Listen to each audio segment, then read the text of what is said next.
It's strange how someone can spend decades making people laugh, only to have their name remembered for something completely different. For years, his work was pinned to office cubicles, shared in break rooms, and passed around like a secret joke everyone understood. He was the voice of frustrated workers everywhere.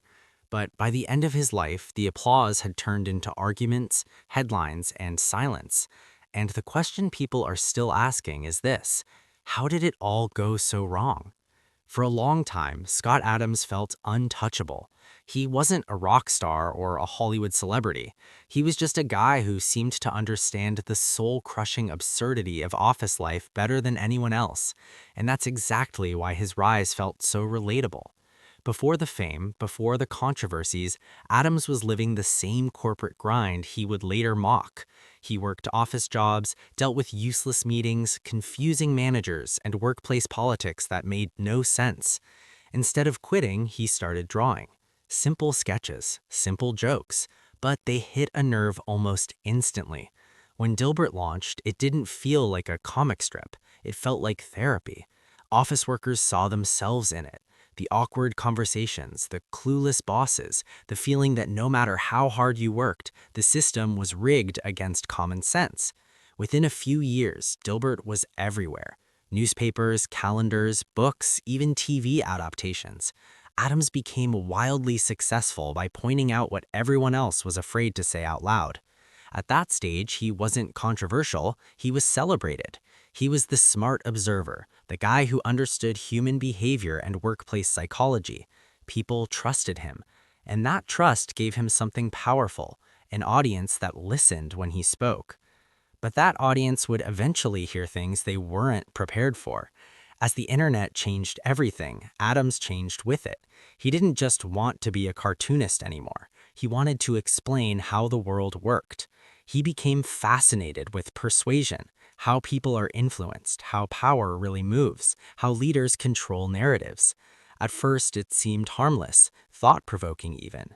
He wrote books, hosted live streams, and shared his opinions more openly than ever.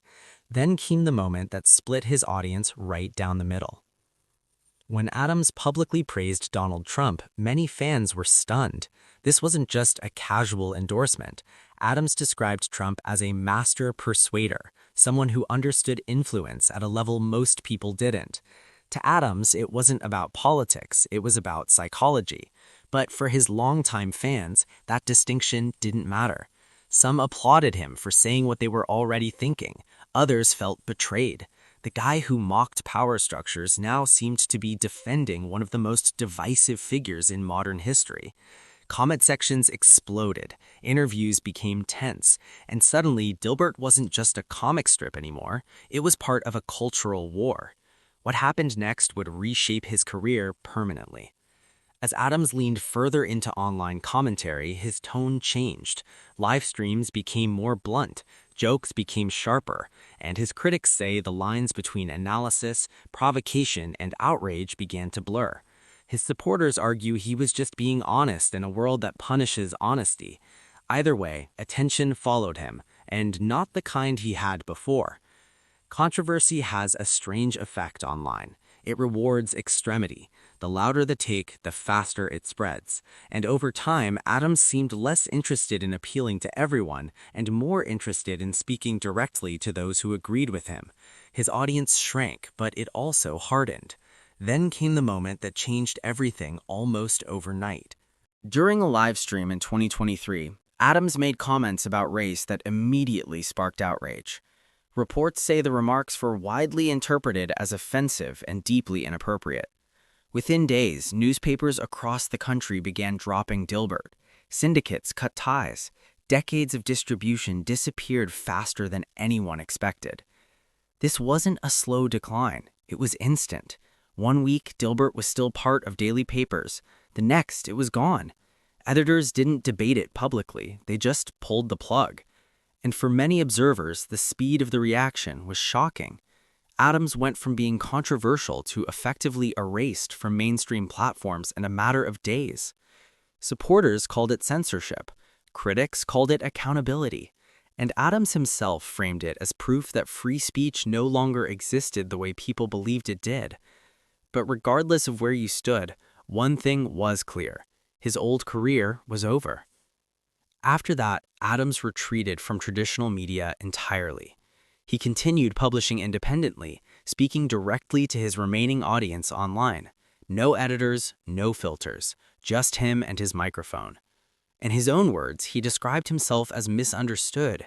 He insisted his intentions had been twisted, and many of his followers believed him. At the same time, rumors started circulating.